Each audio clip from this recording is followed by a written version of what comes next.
Hello and welcome back to the LFC Transfer Room YouTube, Twitter, and Facebook. Please let us know where you're watching from as well. And yeah, I am joined as per usual. Well, it seems like as per usual these days by Charlie. How are you, mate? You good? Yeah, good man. England's on at the moment, but none of us care. So let's just talk about Liverpool. Why not? Well, yeah, I'm Exactly. good, man. Thanks. 2 weeks of England. I mean, to deal with no Liverpool, which is such a shame. We're also joined by another of our writers, Neil, for his second appearance on stream. How are you, Neil? You good?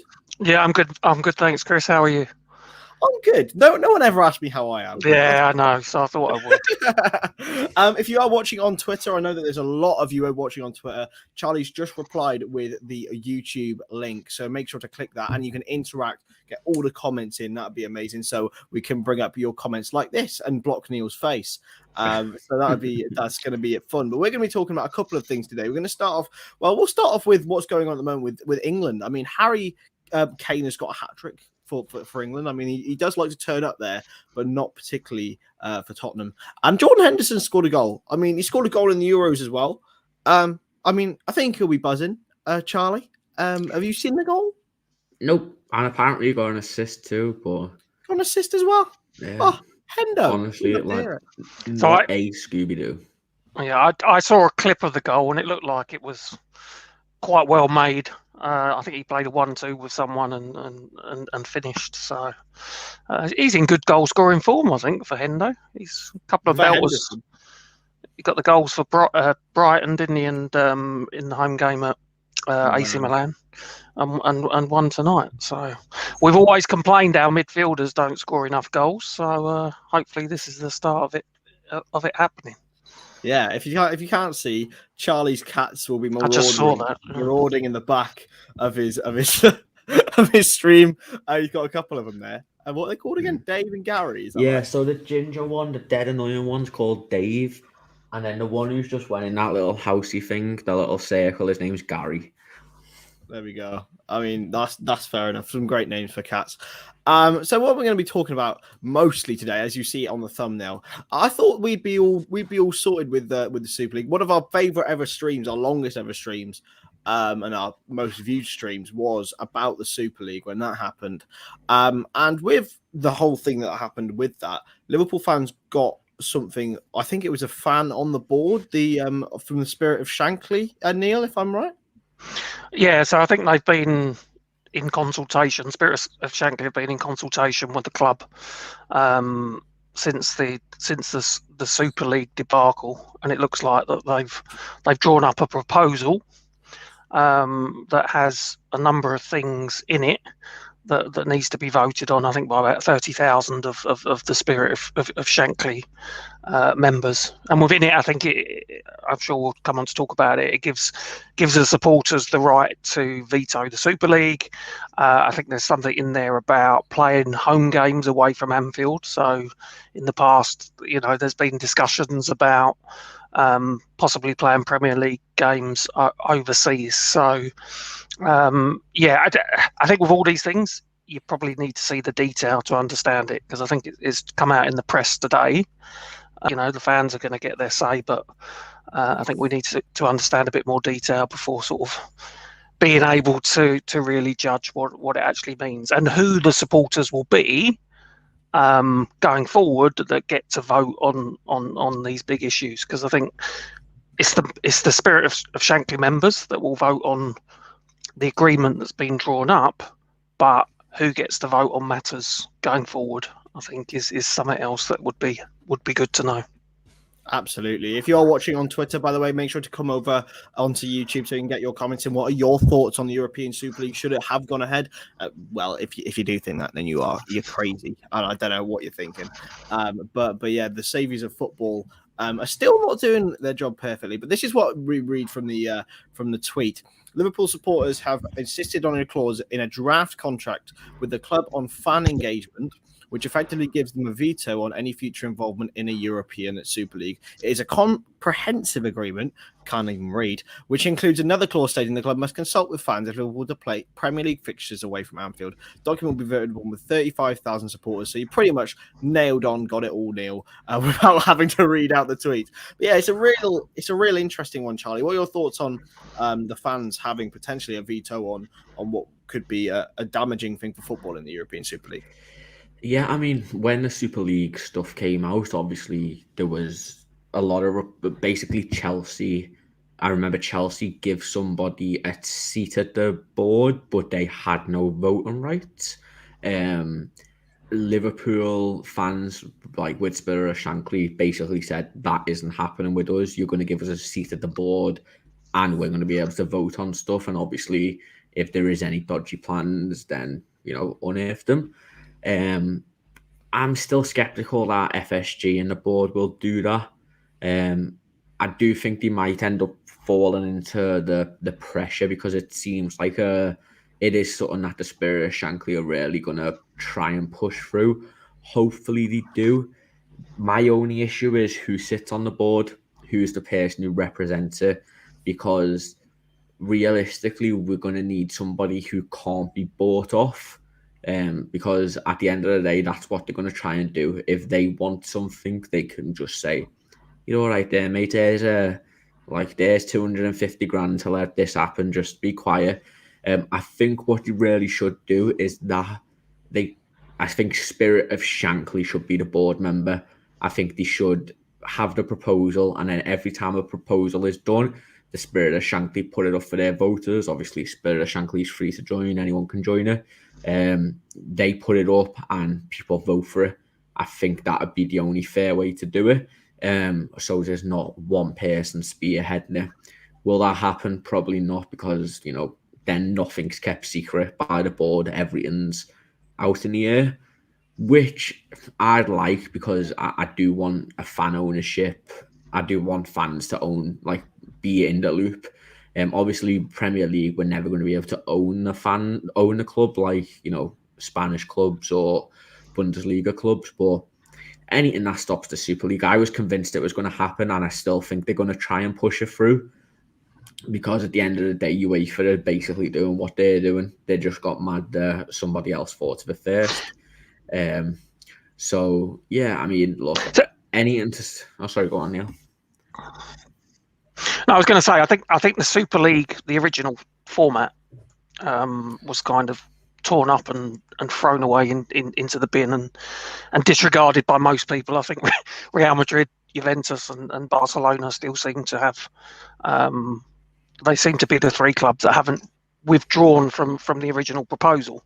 What I think may happen, based on things I've read, is that we'll get a different proposal, which will address some of the issues that were made about the original Super League. So I think it was a closed shop. It was 12 teams, and there was never going to be any movement. So I think from the revised proposal that I read, they're looking at a 20-team top division and a 20-team bottom division, and clubs will qualify for it as they do for the Champions League at the moment by doing well in their domestic competition. So what you said about UEFA doing what they're going to do, I think what's going to happen is, and I think we're talking about the 2024-2025 season, is that we're going to end up with two options. One's going to be the UEFA competitions, and then someone probably pushed by Perez of Madrid, Laporta of Barca, are going to come up with this different proposal, and it's going to come down to both of those.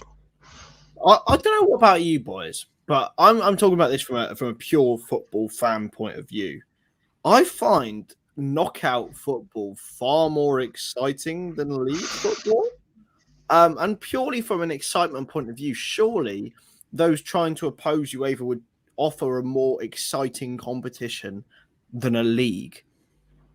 Yeah, I mean, look, obviously the rules that UEFA are trying to bring in for the competition, I think removing the away goal was a bad decision. That's my personal opinion. I thought the away goals always made it a bit more exciting. Obviously, Courtois, for instance, spoke out about it, A few other like small players, but that was the main one. Obviously, again, FIFA are trying to make the World Cup every 2 years, which would make the Euros every 2 years. It's all about money for them. I personally wouldn't mind if another organisation come in and said, look, UEFA, FIFA, see you later, lads. We're taking over. We're just going to do it how the fans want it. Odds on that happening, 0.01. But if the Super League did that and said, look, we're just going to do it how the fans want it, then I'd be down for it. But UEFA are doing just as bad as them guys. Like, they're trying to get players to play 70 games a season, tournament. It's just boring if you're seeing a World Cup every 2 years. It's like the Olympics every 4 years. Like, I don't even watch like rowing, but when the Olympics are on, I'm glued to my TV. It's like the World Cup as well. Like, every 4 years, I look forward to the World Cup. I try and catch every game, even though I hate international football. But it's different, isn't it? Yeah, it's like, and if they're just trying to do that, it's just boring. If they're, adding more games in the Champions League and the Club World Cup's been revamped as well, by the way. Like, what do I know? There's just so many games. You're not going to have clubs are not going to be able to afford, unless they go for this Super League. Clubs are not going to be able to afford the depth of squad required for this many games. Like, logistically, they just can't. Yeah, obviously it's going to be. Do you know what? And I'm sad Arsene Wenger's the one who's being forced to spearhead this, because I know deep down that he doesn't want a World Cup every 2 years. I know for a fact he doesn't. But he's obviously in a job, and the people above him have said, do this or you get fired. Like, obviously, there was a report as well that Liverpool players are going to be sitting down with Arsene Wenger to discuss it every year. And there's been numerous reports that it's going to be voted against heavily. So that won't happen, it looks like. But the changes that UEFA are trying to make, they don't need any votes on that. They can just do it because it's their competition. So, like, it's 6 of one and half a dozen of the other. At the end of the day, who you go with. So if someone wants to stop UEFA, I'm all for that. Yeah. Do you guys know who Ted Danson is? Yes. Wasn't he in Cheers? Doesn't Arsene Wenger look a bit like him? A little bit nowadays. Maybe a little bit, yeah. Yeah, I can see that. There we go. But anyway, sorry, Neil. Continue. Just a couple of points, really. So, I think knockout football is far more enjoyable, and I agree. Going back a number of years, and I'm fairly sure I'm right. You two guys are probably a bit young to remember it. The European Cup used to be knockout competition, and then again, this is years ago. I remember when the Champions League came in and they were suggesting group stages, etc.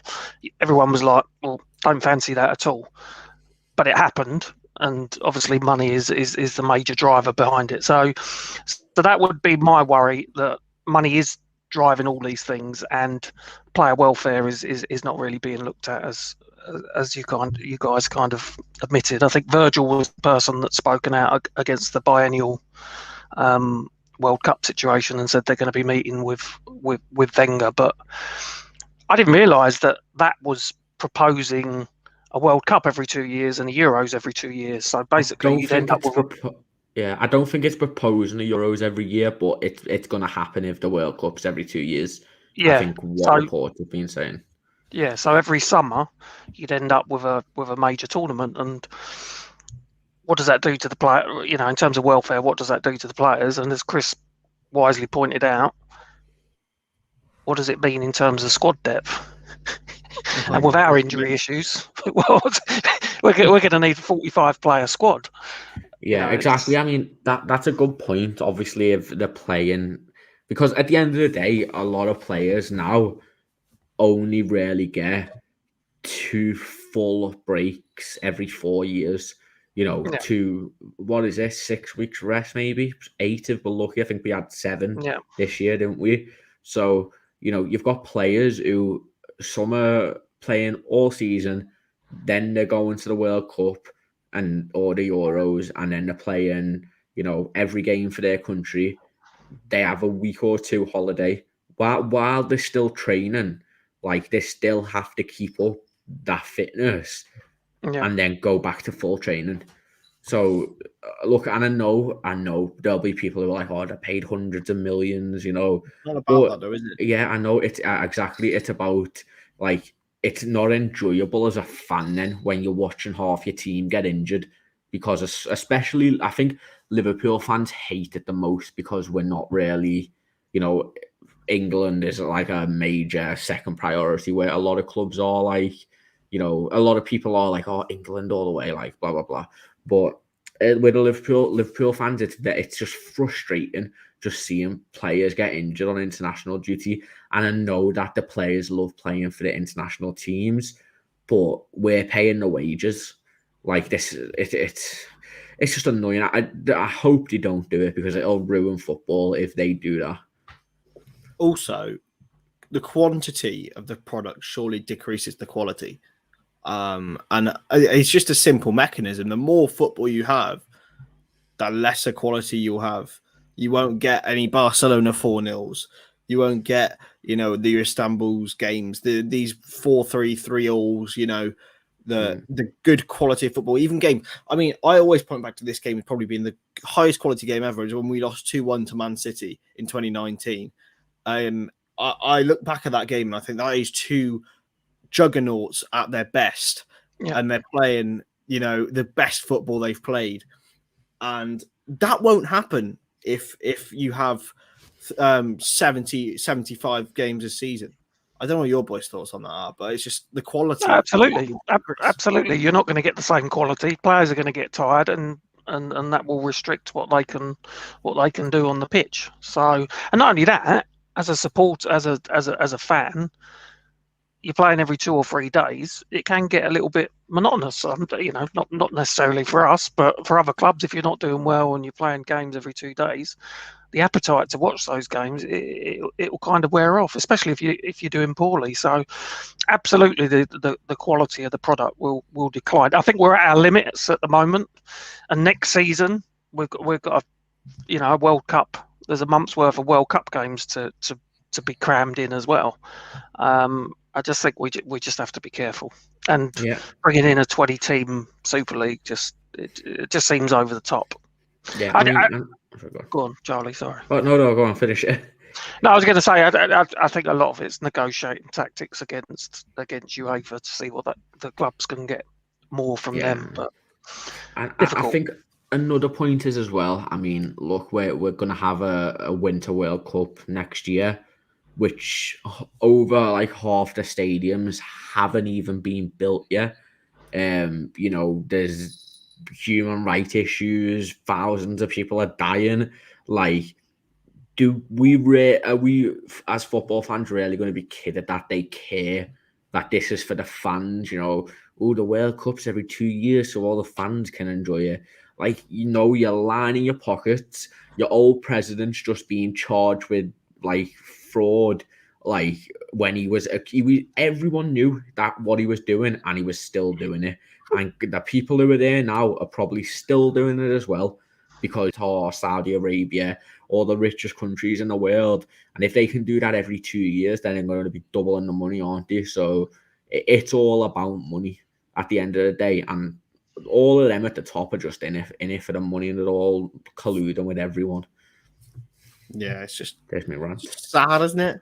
Just sad. Yeah, pretty much. We've just got to move on and support your local boys. That's all I'll say. But no, we'll move on to something a little bit more positive. Some transfer links. Obviously, it's basically everything that we live and breathe on the writing side of things. Is who's leaving and who's moving XYZ, or who's apparently moving and allegedly. Karim Adeyemi, I didn't mention this in the brief. Sorry, boys. But Karim Adeyemi, apparently, Sevilla are leading the race for him. Do you think, Neil, £34 million apparently his release clause? Do you think we'd be missing out if we didn't get Karim Adeyemi?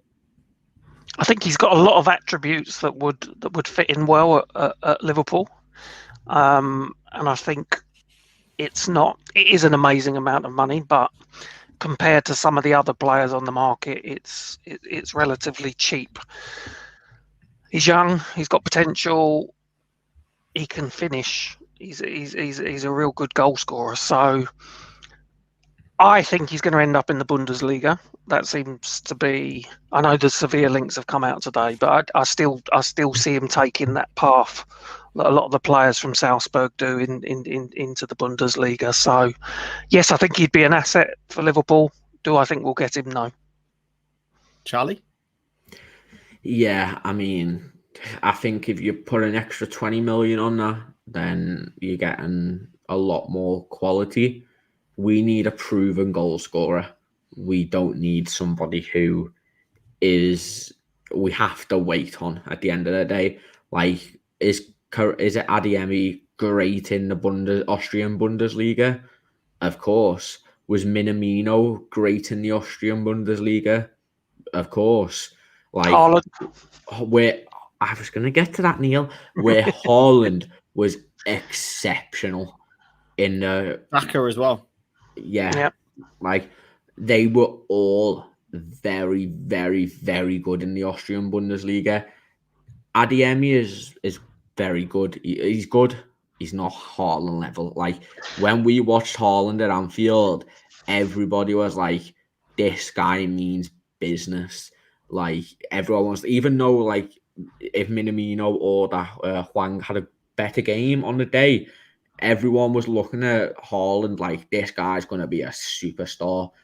Of the clips I've seen of Adeyemi and the very few Champions League games I've seen of him, he looks like a great talent who will be a good player. Maybe it'll be a great player in 4 or 5 years.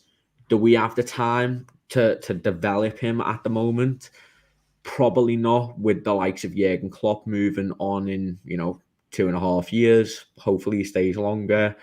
It's a roll of the dice that I don't think Liverpool will take. Maybe with Julian, what's his name? Julian Ward, is it? Ward. Yeah, there's been reports that they're going to be looking at a different direction to transfers after Michael Edwards leaves. Will he maybe want to sign youngsters and hope for it? Doubtful.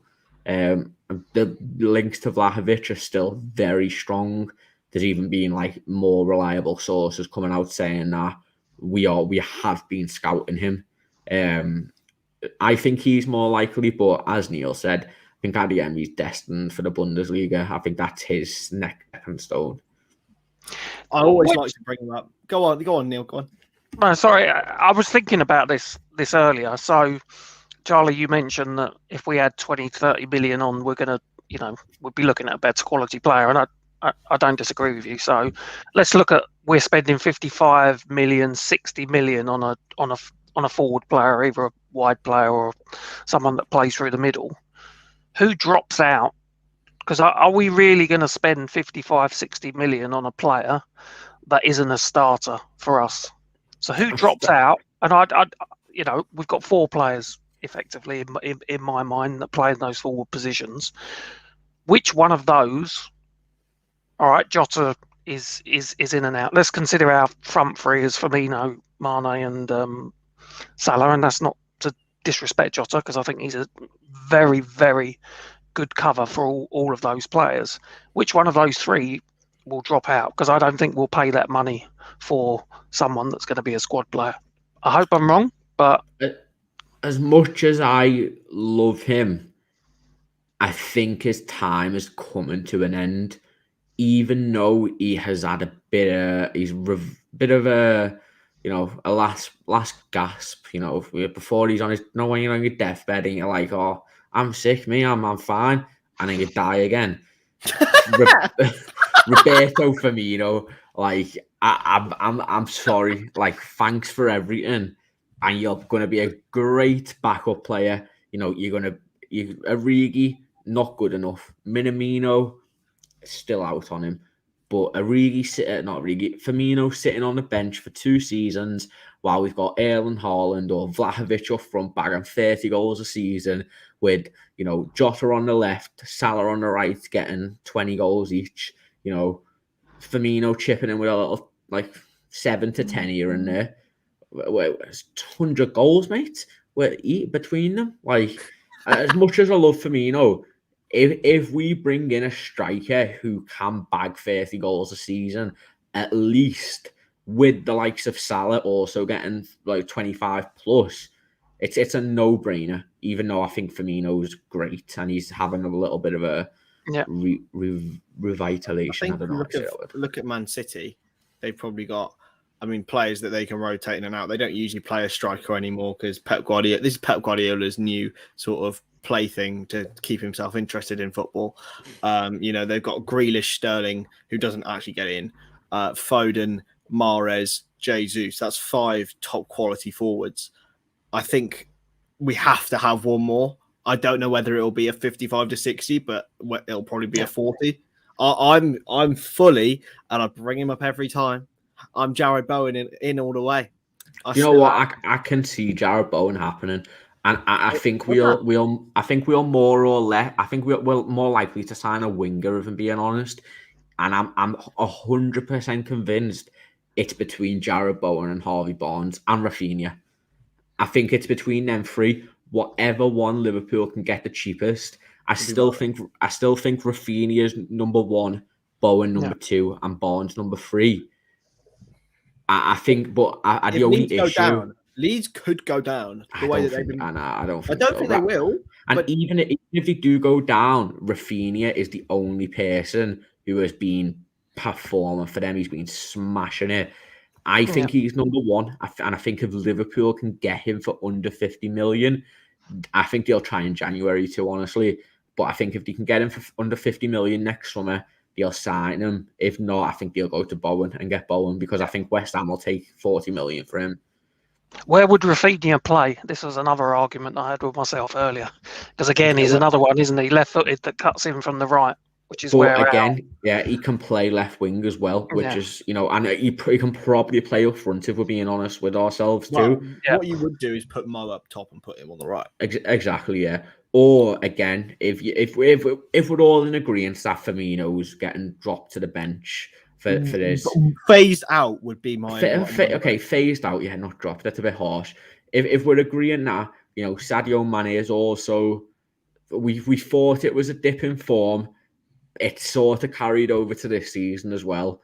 Maybe he's reached. Maybe he had score in the league, Charlie. I understand, but he should have about 20 goals this season, like already. I was saying that about Firmino last year, but he's banging goals and he's like doing well with his shots. So I'll leave the criticism there.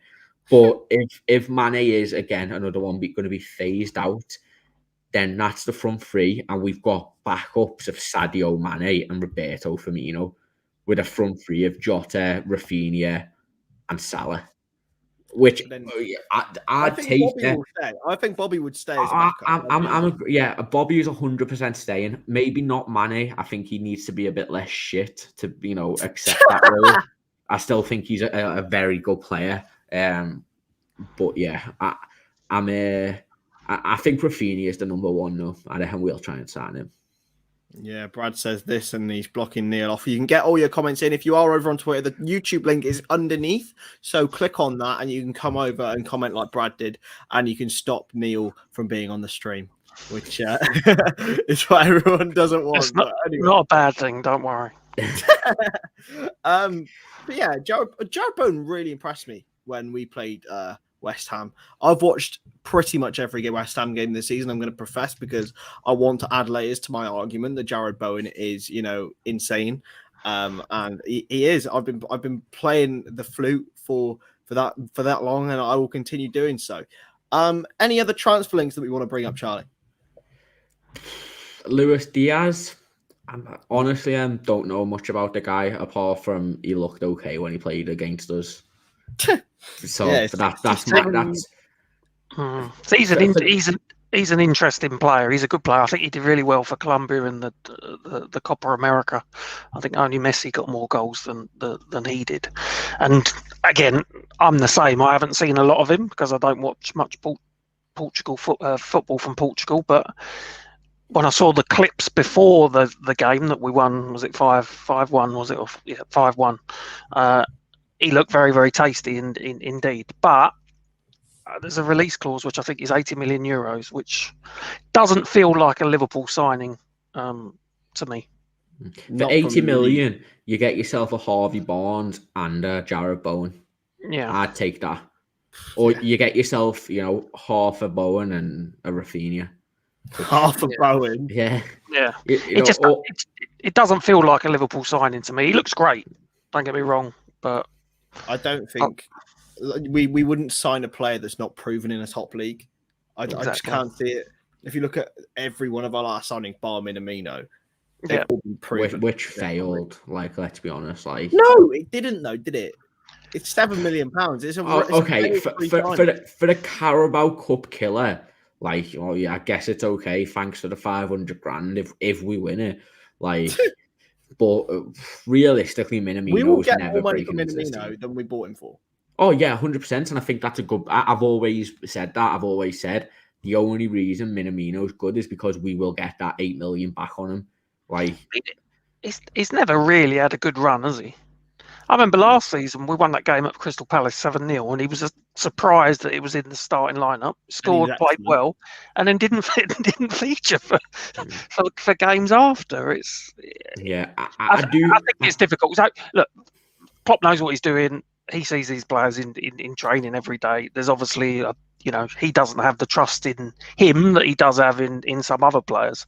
In Origi, even. I mean, if you look at Origi this season, I mean, we'll bring him up.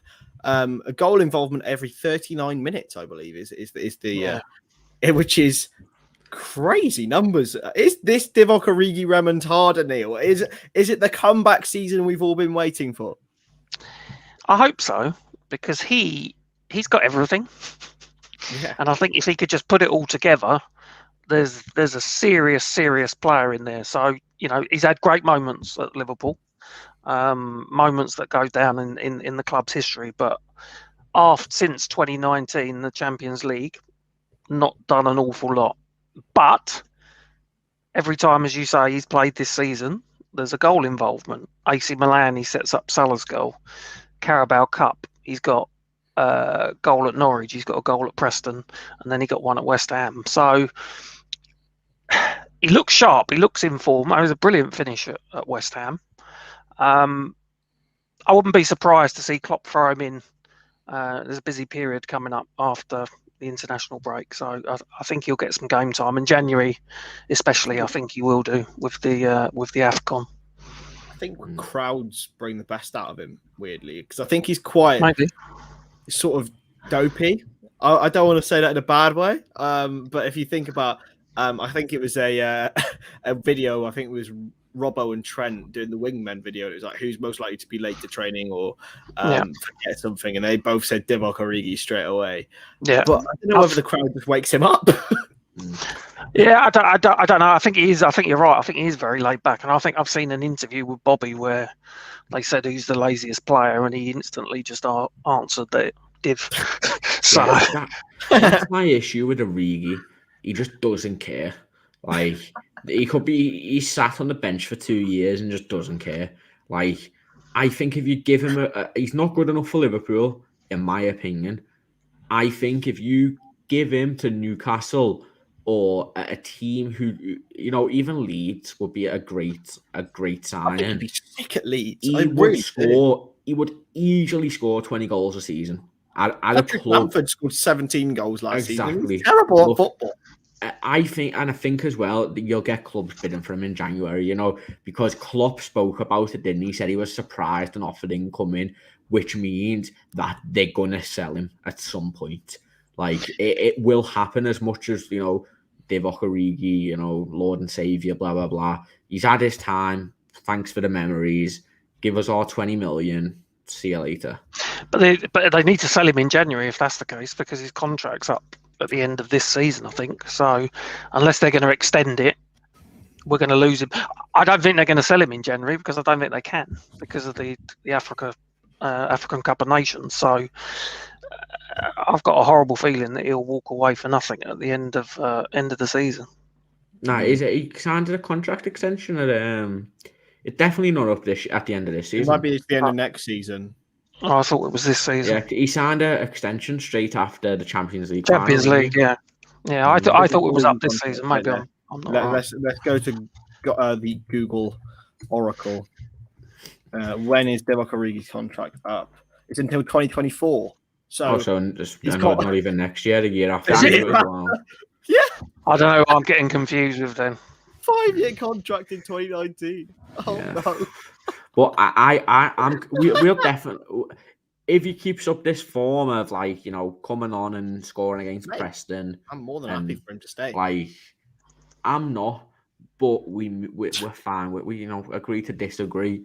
But 15, 20 million, we can get 10 million for Nico Williams, anywhere close to 20 million for the Ox, our return on Minamino. And You're just attacking on my boys here. Yeah, we bring some, let's get Matteo Mussolowski moved up, Cade Gordon, Harvey Elliott returning. Let's get Firmino down to the bench and bring in Vlahovic. Klopp, if you're listening, trust me, you do this, you'll win everything. Yeah, go out and buy Erling Haaland if his £67 million release clause is real. If not, get Dusan Vlahovic. Easy, mate. His simple. Stats smell, Charlie. Vlahovic's stats are bad. Are they bad or are they just... Look at his running stats. Look at his pressures. They're bad, bro. Look at Fiorentina, though. Fiorentina are shit. Is he not just the Danny Ings of Fiorentina? No, because he doesn't get injured. So Danny Ings would have been a sick player if he had some legs. Vlahovic has legs and he's a bit tall and he's he can hit a ball quite hard, which he's decent at finishing too, which is something that we do lack. So get Vlahovic in, give them 40 million because there's not a chance they're getting 70 million or whatever they're asking for him. But bring someone who can score a goal in and who's actually a striker. That's all I'm asking for. Or just them. Someone who's not at the club. I mean, Fiorentina are chilling in 7th, so they're not bad. Interested in what you said about Neco Williams. I can see that happening. I can see him going, and not because I don't mind Neco Williams, and I think he's improving. But Connor Bradley, I think, potentially looks like an excellent player. I think he's done well I know he gave the penalty away against Norwich, but I think he's going to be a really, really good player. And he's already playing international football for Northern Ireland. So I can't see beyond the end of this season us having Trent, Neco and Connor Bradley as well. My only issue is where does he go? Because obviously Southampton were really interested in him. Livramento now, but they're probably going to try and sign Livramento because he's been sick. Yeah, he looks great. Yeah, so where's he going to go? Championship? Will he want to go down to that level? I reckon he'll move abroad personally. Do you seriously think a Welsh accent's getting anywhere? He's not fully Welsh, is he? He is Welsh. He's North Walian. Exactly. Basically Liverpool. Basically from Birkenhead, isn't he? Let's be honest. He's not from the what is it the hills? The valleys. The valleys, yeah. I knew it was something like that. The hills. But you know what I mean. Really shit version, mate. Yeah. But yeah, he's definitely gone if we get an offer over 5 million. I don't think he will go. And I think Brad has just come up with something like this. I mean, surely... Connor Bradley's English trained. But you're saying get rid of Nico, get rid of the Ox. I'm guessing Nat Phillips is on your list as well? I'm assuming here. No. Nah, he's not on my list. He's not. Only reason... Joel Matip, thank you for the memories, but it's time to go, in my opinion. Matty is going to hate me. Joel Matip's the third best centre back in the league, mate. Second best centre back in the world. No, look, thank you, Joel. I absolutely love you. You're great, But I've seen you jump for a ball and then break your collarbone from landing, It's just not on, is it? Let's be honest. For a club of our size, we should not have two of our 3 senior centre backs made out of sticks. Four. Last season, I think you're talking about, Charlie. Yeah, last season. Okay. But you know, we shouldn't, if we're being honest. Nat Phillips is sick. I'll also too. I was always anchored back over Nat Phillips, and I regret it. I do. I regret it because always anchored back's been terrible. I don't know if he's been terrible, but he's in a terrible Norwich side. You put Virgil van Dijk at Norwich, he doesn't keep them up for me. Yeah, exactly. You know, he's trying to be the centre back and midfielder. Like, it's a hard life for him at Norwich. But I would, next season, you know, if Joel Matip wants to go back to Germany, you know, go to Schalke, you know, have a last few years there, enjoy his life.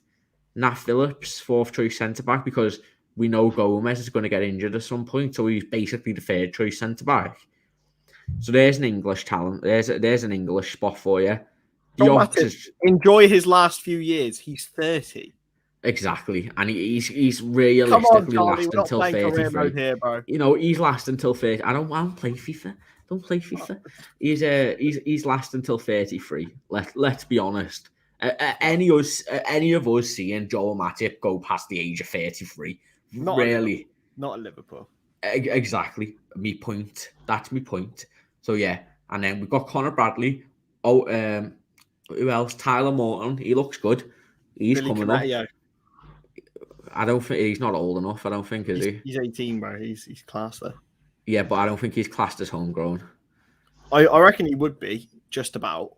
He only joined 2 seasons ago. I think you've got to be trained 3 years between 18 and 21. Okay, yeah, fair enough then. Yeah, so I think Billy, I don't care about Cometio, honestly, but Tyler Morton, Matteo Michalowski, Cade Gordon, Harvey Elliott, you know, Harvey Barnes and Curtis Jones, Jared Bowen as well, if he comes in. You know, I've thought about this, guys. Queevy Kelleher too. Kelleher when Adrian goes. You know that Robertson doesn't actually count as homegrown, by the way.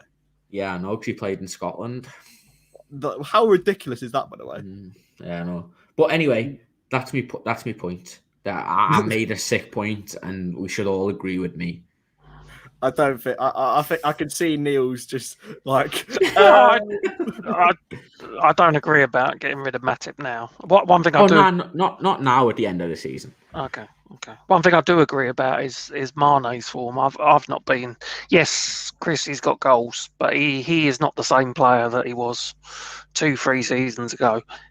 In saying that, the first half against Atletico, he was outstanding and just like his old self. So the signs of recovery were there.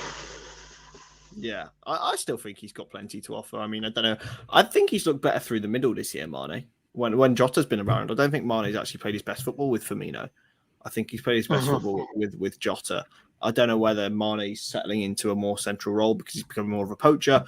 Who knows? But it'd be kind of sick to see him stay around. I mean, as Charlie, I think a front 5 of Bowen, Jota, Mane, Salah, Firmino rivals anything Liverpool have ever had. I think that it's just ridiculous levels of attacking quality, but you know we can still go and a informal Origi does well to add to that as well. But anyway, I think that's a good place to end. Charlie, you know, thank you for coming on and displaying your points. Amazing points. I think we should send this video to Jurgen Klopp. You know, I might actually get hired. Like, get hired by. Yeah. I think he's probably watching. Screw Julian Ward. Get Charlie Webb. Yeah. Like, I'd be a 6-button director and I would. Jason Neal, where can we find all of your articles, mate? So, they are on our Twitter handle, which is at LFC Transfer Room, I believe. And my personal Twitter account is at Bleeding LFC Red. Yeah. So we've all been grinding the last couple of weeks to get some great content out to you. So make sure you go and read all the stuff on there as well. That'd be very, very thankful. But yeah, we'll catch you in the next stream. We'll see you later.